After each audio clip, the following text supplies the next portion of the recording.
नमस्कार. आजच्या या विश्लेषणात आपण एका अशा विषयावर बोलणार आहोत जो आपल्या सर्वांच्याच अगदी रोजच्या परिचयाचा आहे. बघा, आजकाल एक गोष्ट खूप ऐकायला मिळते. अरे वेळच नाहीये. पण खरंच तसं आहे का?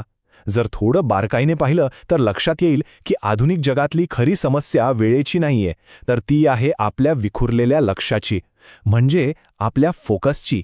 अनेकदा असं होतं ना की दिवसभर आपण भयानक व्यस्त असतो, पण रात्री झोपताना वाटतं की आज नक्की काय केलं, हाती काहीच लागत नाही. आपण फक्त बिझी असतो, प्रोडक्टिव्ह नाही. आज आपण याच समस्येच्या मुळाशी जाणार आहोत. एक अतिशय मूलभूत आणि खरं सांगायचं तर थोडं कटू सत्य सांगणारा विचार आहे. आपलं आयुष्य अगदी त्याच दिशेने जातं ज्या दिशेने आपलं लक्ष असतं. विचार करा, जर आपलं लक्ष सतत विचलित करणाऱ्या गोष्टींवर असेल, उगीच वाजणाऱ्या नोटिफिकेशन्सवर असेल किंवा सोशल मीडियावर इतरांच्या आयुष्याशी स्वतःची तुलना करण्यावर असेल, तर स्वाभाविकच आयुष्यही तसंच विखुरलेलं आणि असमाधानी होणार, बरोबर? थोडक्यात काय, तर आपला फोकस हेच आपलं भविष्य ठरवत असतो. आणि म्हणूनच इथे एक अतिशय रंजक प्रश्न निर्माण होतो, जो विचार करायला लावणारा आहे. जर स्वतःच्या लक्ष्यावर किंवा अटेन्शनवर नियंत्रण ठेवता येत नसेल, तर स्वतःच्या आयुष्यावर नियंत्रण कसं ठेवता येईल? आजकाल माणूस आपला मौल्यवान फोकस अतिशय सहजपणे मोबाईलच्या नोटिफिकेशन्स आणि अल्गोरिदम्सच्या हवाली करतो आणि मग तक्रार करतो की आयुष्य भटकलंय. खरंच हा विचार करण्यासारखा मुद्दा आहे. तर आता आपण या विश्लेषणाच्या पहिल्या मुख्य भागाकडे वळूया. ही वेळेची नाही तर लक्षाची समस्या आहे. माणसाच्या मेंदूला सोपा डोपामाइन मिळवण्याची किती सवय लागली आहे ना, हे समजून घेणं इथे खूप गरजेचं आहे. आपली रोजची मौल्यवान मानसिक ऊर्जा नक्की कुठे खर्च होते? तर सोशल मीडिया उगीचच तासनतास स्क्रोल करण्यात, ऑनलाईन जगात इतरांसोबत स्वतःच्या आयुष्याची सतत तुलना करण्यात, क्षुल्लक आनंदासाठी स्वस्त डोपामाइन शोधण्यात आणि कोणत्याही अनावश्यक नोटिफिकेशन्सना लगेच रिप्लाय देण्यात. एक गोष्ट लक्षात घ्यायला हवी, आपल्याकडे दररोज मर्यादित फोकस आणि मर्यादित ऊर्जा असते. जर ती या सगळ्या निरर्थक गोष्टींवर खर्च झाली तर खऱ्या आणि अर्थपूर्ण कामासाठी मेंदूकडे काहीच ऊर्जा शिल्लक राहत नाही. यानंतर आपण अशा एका संकल्पनेकडे वळणार आहोत जी कामाच्या ठिकाणचा एक सर्वात मोठा गैरसमज दूर करते. हा भाग आहे मल्टीटास्किंग आणि डीप वर्क. एकाच वेळी 10 कामं करणं हे खूप मोठ्या कौशल्याचं लक्षण मानलं जातं, हो ना? पण सत्य काहीतरी वेगळंच आहे. एका बाजूला मल्टीटास्किंग आहे, ज्यामुळे खरं तर फक्त गोंधळ निर्माण होतो. लक्ष सतत विचलित होतं, उत्पादकता एकदम खाली येते आणि शेवटी हाती फक्त निराशा आणि थकवा पडतो. तर दुसऱ्या बाजूला आहे डीप वर्क, म्हणजेच सखोल काम. हे आजच्या काळातले एक अत्यंत दुर्मिळ पण मौल्यवान कौशल्य आहे. सखोल कामामुळे काम अधिक वेगाने पूर्ण होतं, कामाचा दर्जा खूप उच्च राहतो आणि दिवसाच्या शेवटी एक प्रकारची सखोल शांतता आणि समाधान मिळतं. म्हणूनच हा एक आकडा नेहमी लक्षात ठेवणं अत्यंत आवश्यक आहे. तो म्हणजे 1. एका वेळी फक्त एकाच गोष्टीवर आपलं संपूर्ण लक्ष केंद्रित करणं हा आजच्या काळातील सर्वात मोठा स्पर्धात्मक फायदा बनला आहे. असं का? कारण आजूबाजूला पाहिलं तर लक्षात येईल की जवळजवळ प्रत्येकजण कोणत्या ना कोणत्या तरी गोष्टीमुळे सतत विचलित झालेला आहे. अशा वातावरणात जो माणूस एका गोष्टीवर सलग लक्ष केंद्रित करू शकतो, तोच खऱ्या अर्थाने पुढे जाऊ शकतो. आता आपण पुढच्या एका महत्त्वाच्या भागाकडे वळूया आणि पाहूया की केवळ इच्छाशक्तीपेक्षा आजूबाजूचं वातावरण अधिक महत्त्वाचं का असतं. बघा, केवळ स्वतःच्या इच्छाशक्तीवर किंवा वेलपॉवरवर विसंबून राहणं हा खरं तर एक हरणारा खेळ आहे. एका अप्रशिक्षित कुत्र्याप्रमाणे लक्ष न दिलेला मेंदू प्रत्येक आवाजावर प्रतिक्रिया देतो आणि प्रत्येक दिशेने धावतो. पण तोच मेंदू जेव्हा प्रशिक्षित असतो तेव्हा तो एका जागी शांत, शिस्तबद्ध आणि पूर्ण नियंत्रणात राहतो. इथे एक गोष्ट आवर्जून समजून घेतली पाहिजे, ती म्हणजे विचलित झालेला मेंदू खराब नसतो, तर त्याला फक्त योग्य प्रशिक्षणाची आणि मर्यादांची कमतरता असते. मग फोकस म्हणजे नक्की काय?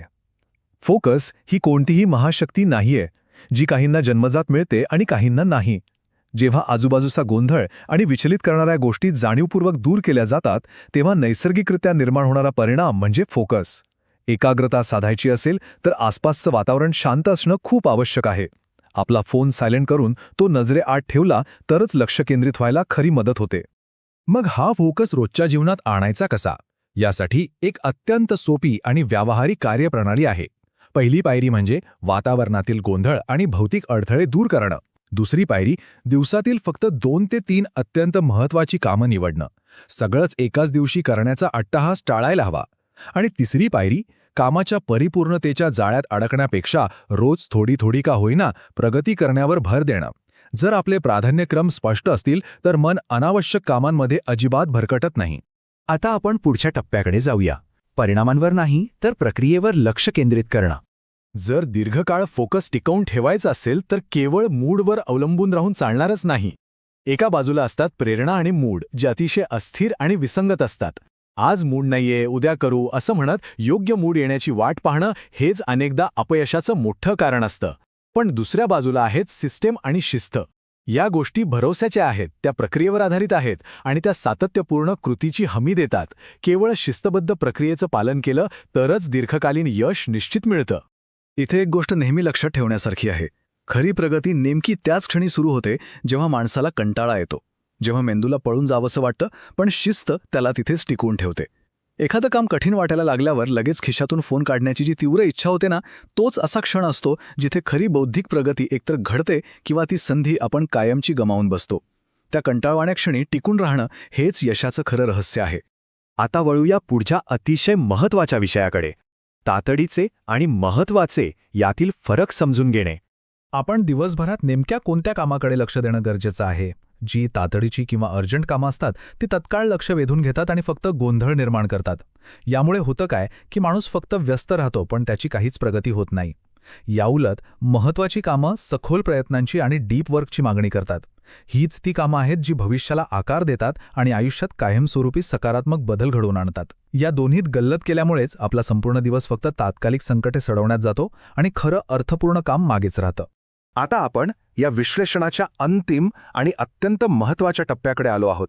फोकस ही एक जीवनशैली आहे. लक्ष्यावर नियंत्रण मिळवणं ही कोणतीही तात्पुरती युक्ती नाहीये, तर तो आपल्या स्वभावातील एक मूलभूत बदल आहे. स्पष्टता ही बाहेरून येत नाही, ती आतून निर्माण होते. आयुष्याला योग्य दिशा देण्यासाठी स्वतःशी अत्यंत प्रामाणिक राहणं गरजेचं असतं. जेव्हा एखादं भक्कम कारण किंवा स्वतःचा का व्हाय सापडतो ना, तेव्हा विचलित करणाऱ्या गोष्टींकडे दुर्लक्ष करणं आणि स्वतःच्या मार्गावर चालणं अत्यंत सोपं होऊन जातं. एक केंद्रित आणि फोकस जीवनशैली स्वीकारण्यासाठी काही मूलभूत बदल खूप आवश्यक आहेत. सर्वात आधी इतरांशी स्वतःच्या आयुष्याची तुलना करणं तात्काळ थांबवणं गरजेचं आहे. आपल्या हातात नसलेल्या परिणामांची चिंता करण्यापेक्षा दररोजच्या प्रक्रियेवर आणि कामावर लक्ष केंद्रित करायला हवं. जेव्हा काम होईल तेव्हा ते पूर्ण क्षमतेने करणं आणि त्यानंतर कोणत्याही अपराधी भावनेशिवाय विश्रांती घेणं. आणि सर्वात महत्त्वाचं म्हणजे हे नेहमी लक्षात ठेवणं की एकाच वेळी सर्व काही करण्याचा प्रयत्न करणं म्हणजे शेवटी काहीच साध्य न करणं होय. आणि याच एका अत्यंत प्रभावी विचाराने आपण आजच्या या विश्लेषणाचा समारोप करत आहोत. जर आज फक्त एकच सर्वात महत्त्वाचं काम पूर्ण करता येत असेल तर ते कोणतं असावं? जेव्हा हा प्रश्न स्वतःला विचारला जातो तेव्हा सर्व अनावश्यक गोष्टींचा गोंधळ आपोआप दूर होतो. हा एक साधासा प्रश्न एक मजबूत फ्रेमवर्क देतो, ज्याचा वापर करून आजच्या दिवसाला खऱ्या अर्थाने एक अर्थपूर्ण आणि उत्पादक दिशा देता येते. याच साध्या प्रश्नापासून खऱ्या फोकसची सुरुवात होते.